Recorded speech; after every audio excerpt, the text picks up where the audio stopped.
बदायूं से खबर है, जहां भागीरथी गंगा कछला घाट पर अंतिम संस्कार के दौरान अवैध वसूली के मामले ने तूल पकड़ लिया है। महात्मा मैकुलाल ने बताया कि घाट पर तैनात कर्मचारी अंतिम संस्कार करने वाले लोगों से 2000 से 5000 रुपए तक का अवैध वसूली करते हैं। इससे गरीब परिवारों को भी राहत नहीं मिल रही है। अक्सर अंतिम संस्कार स्थल पर विवाद की स्थिति उत्पन्न हो जाती है। महात्मा मैकुलाल ने आज जिला अधिकारी से मुलाकात कर इस बाबत ज्ञापन सौंपा। उन्होंने सदर एसडीएम और नगर पंचायत कछला से भी अनुरोध किया कि अंतिम संस्कार स्थल पर दोनों तरफ शुल्क की स्पष्ट जानकारी वाले बोर्ड लगाए जाए और अवैध वसूली करने वालों के खिलाफ कड़ी कार्रवाई की जाए। उन्होंने चेतावनी दी कि यदि समस्या का समाधान नहीं हुआ तो वे गंगा घाट पर अंतिम संस्कार स्थल पर बैठकर आंदोलन करेंगे। ये महात्मा हमारे मैकुलाल जी आज जिला कासगंज और चंदवा गांव के निवासी हैं। इनका पोस्ट बाजे नगर है, थाना सोरों है। ये निरंतर जो है अपने इस पुनीत कार्यों में लगे रहते हैं। हमारे बीच में हैं। क्या व्यथा है इनकी, जो मैं भी देख रहा हूँ। गंगा कछला घाट पर भागीरथी पवित्र गंगा मैया बह रही हैं। वहाँ पर घाट स्थल है और वहाँ जो मोक्ष की प्राप्ति के लिए हिंदू रीति रिवाज से अंतिम संस्कार के लिए लोग आते हैं। वहाँ पर तैनात कर्मचारी किस तरीके का उत्पीड़न और शोषण और लूट कर रहे हैं, एक तरीके की डकैती डाल रहे हैं। 2000 से 5000 रुपये तक हमारे अंतिम संस्कार का जो आग देने की परंपरा है, जो आग प्रदान करते हैं, उसका कर के रूप में वसूलते हैं। जिला प्रशासन वहाँ पर कर का भी अगर वसूली नियमित रूप से होती है या विधिक रूप से हो रही है तो उसके बोर्ड अंकित कराए जाएं। ऐसी मांग महात्मा मैकुलाल हमारे बीच में कर रहे हैं और आज जिलाधिकारी से अपनी गुहार लेकर जा रहे हैं।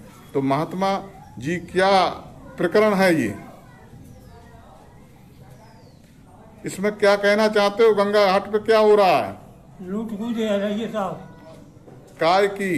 पैसा की हनवैया आता है, बहुत बहुत दूरी की तरफ पैसा ले लेते। नहीं, जो अंतिम संस्कार को जो लाते हैं उनमें क्या वसूली हो रही है? वसूली है ये साहब, पैसा लेता है। कितने पैसा लेते हैं? 2000 तक। भाई तो बहुत पैसा ले लेता। मैं लड़के भाई लड़ लेता। मैं अधिकार मुझसे नहीं आता है। मध्य प्रदेश के बैतूल जिला में करोड़ों की लागत से बन रही व्हाइट टॉपिंग सड़क की हकीकत अब सामने आने लगी है। शिवाजी चौक से थाना चौक तक बन रही इस सड़क का निर्माण कार्य बीच में ही अधूरा पड़ा है। घटिया निर्माण के चलते जगह जगह से सड़क की गिट्टियां झांकने लगी हैं। त्योहारों के दौरान अधूरे काम की वजह से लोगों को भारी परेशानी का सामना करना पड़ा। जगह जगह जाम की स्थिति बनी रही, जिससे आम जन में नाराजगी देखने को मिली। जानकारी के अनुसार यह सड़क PWD विभाग के अंतर्गत भोपाल की एक ठेकेदार फर्म द्वारा बनाई जा रही है, लेकिन निर्माण स्थल पर ना तो किसी प्रकार का सूचना बोर्ड लगाया गया है और ना ही यह बताया गया है कि काम कब तक पूरा होगा। नियमानुसार किसी भी सरकारी निर्माण कार्य से पहले स्थल पर संबंधित विवरण सहित बोर्ड लगाना जरूरी होता है, लेकिन यहाँ नियमों की खुली धज्जियां उड़ाई जा रही हैं। लोगों का कहना है कि वो सड़क का काम 15 दिन में पूरा होना था, वह 3 महीने बाद भी पूरा नहीं हुआ। दीपावली के दौरान शहर की मुख्य सड़कें जाम से जूझ रही है। जी भाई साहब, क्या शुभ नाम है आपका? मेरा नाम राजू धोटे हैं। राजू, कहाँ के रहने वाले हैं? बैतूल से ही। ये जो रोड बन रही है इसके बारे में क्या स्थिति है, क्या बता रहे हैं? रोड जो बन रही है, रोड तो आपको दिख ही रहे कितने दिनों से बन रही है। समय अवधि में रोड तो पूर्ण हो जाना चाहिए था, पर आज तक के पूर्ण नहीं हुई है। थोड़े थोड़े टुकड़ों में रोड बना रहे हैं और वो भी रोड ऐसी बन रही है कि आप देख लो ये कि ये किनारे से रोड उखड़ रही है। रोड बनी नहीं, उसके पहले उखड़ना चालू हो गई है। तो आप सोच सकते हो कि इस रोड की लाइफ कितनी होगी। और ये जो रोड जो बन रही है, मैंने सुना कि 10 इंच होना चाहिए, तो वो 6-7 के लगभग ही मतलब बन रही है। तो उसकी हाइट भी कम है। ठीक है, और इसमें कोई अधिकारी ध्यान नहीं देते हैं। सब वो कमीशन पे लगे हैं कि काम करते रहो, भ्रष्टाचार होते रहे, किसी को कोई लेना देना नहीं है। त्योहारों को देखते हुए देखा है कि रोड बनी नहीं है, ट्रैफिक हो जा रहा है और लोग गाड़ी मतलब उस रोड के नीचे न उतारे क्योंकि ढलान बहुत है मतलब, और मिट्टी डली है रोड किनारे। कम से कम मुरम या गिट्टी डलना था, तो ये देखो काली मिट्टी टाइप डली है और वो बजरी टाइप क्या डाल दिया है, तो इसलिए मतलब बहुत दिक्कत हो रही है। लोग क्या है कि गिर पड़ जा रहे हैं। रोड की जो ये होना चाहिए मतलब ढलान, वो इतनी ढलान है कि ज़रूरत से ज़्यादा ढलान है। जैसे आधा इंच होना चाहिए था तो 2 इंच की ढलान दे दी है, तो गाड़ियाँ जो है वो अपने आप ही कहीं ज़्यादा ढलान होने से साइड में फेंका जा रही है, जिससे एक्सीडेंट भी होते जा रहे हैं। क्या लग रहा है कितने दिन चलेगी ये रोड? इसका तो कोई माई बाप ही समझ में नहीं आ रहा कि कितने दिन मतलब बनेगी। आप देख रहे हो कितने दिन से बन रही थी, कहीं डाबर डल रहा है तो कहीं सीमेंट रोड बन रहा है। बोर्ड लगना चाहिए था अभी तक। बोर्ड तो नियम के अनुसार सबसे पहले बोर्ड लगना चाहिए था कि कितने लागत की रोड बन रही है, कौन एजेंसी बना रही है, ताकि लोगों को मालूम तो हो कि भाई ये एजेंसी बना रही है, इतने दिन में कार्य पूर्ण होना चाहिए था। जिस लागत से मतलब बन रही सड़क 12-13 करोड़ की जो सड़क होगी तो कितनी लागत में बन जा रही, इससे जनता भी देख सकती थी कि भाई इतने करोड़ की रोड है, कितने में कंप्लीट हो रही है। भाई साहब क्या शुभ नाम है आपका? मेरे को आनंद कुमार सोनी कहते हैं।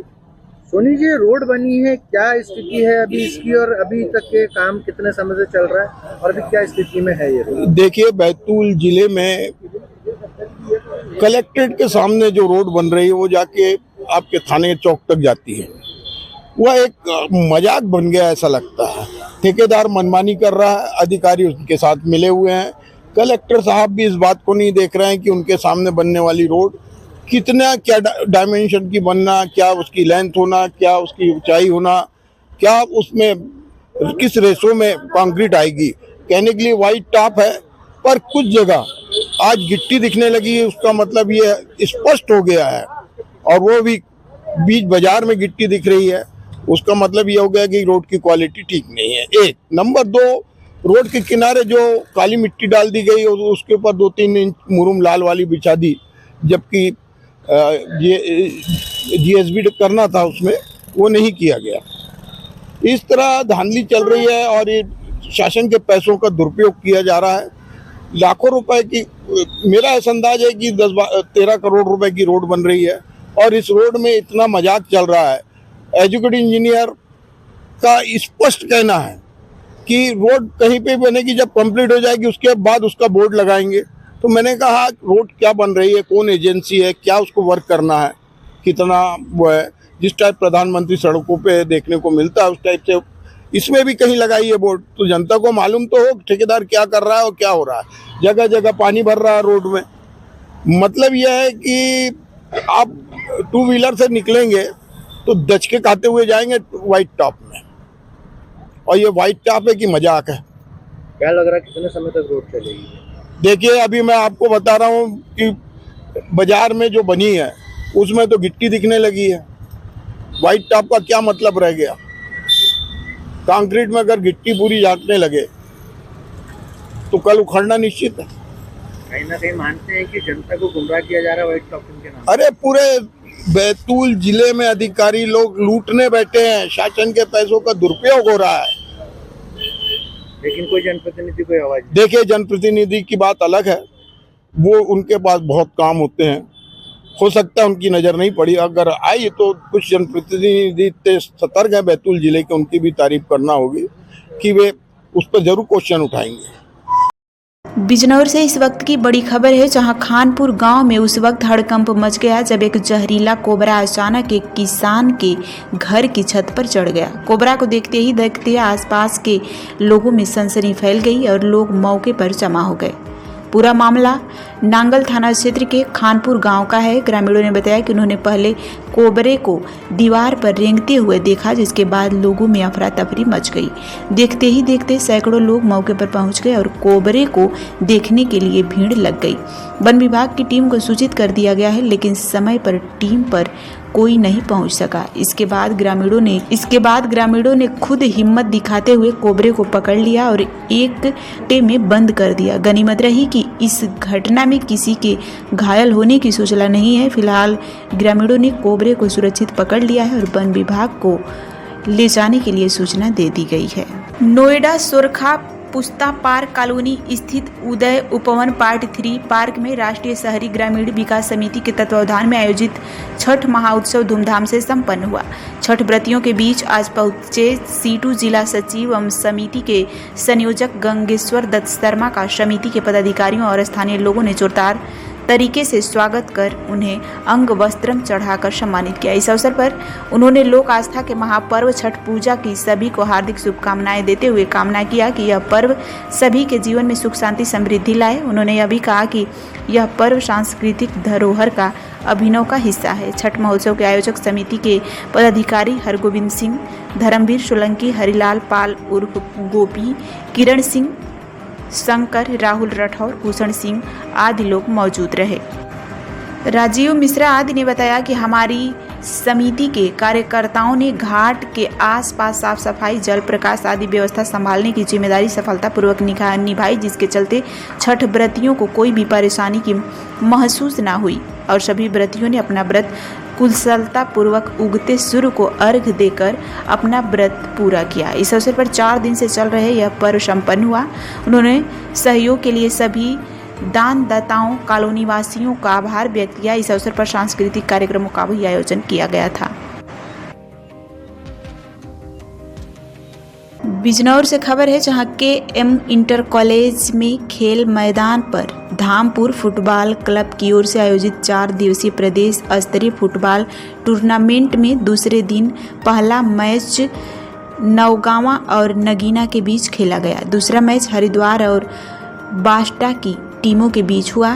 पहले मुकाबले में नौगांवा टीम ने नगीना को 2-0 से हराकर मैच पर कब्जा किया, जबकि दूसरे मुकाबले में हरिद्वार की टीम ने शानदार प्रदर्शन करते हुए बास्टा की टीम को 4-3 से हराकर शानदार जीत हासिल की। फुटबॉल टूर्नामेंट को लेकर दर्शकों में भी भारी उत्साह और उमंग देखने को मिली। टूर्नामेंट आयोजक क्लब सदस्य मोहम्मद महताब ने बताया कि टूर्नामेंट में जनपद व बाहरी क्षेत्र के कुल 8 टीमें प्रतिभाग कर रही हैं। कार्यक्रम की सफलता में मोहम्मद शारीब, मोहम्मद सद्दाब, मोहम्मद अनीस, हनी, विपुल, भास्कर व काका आदि का सराहनीय योगदान रहा।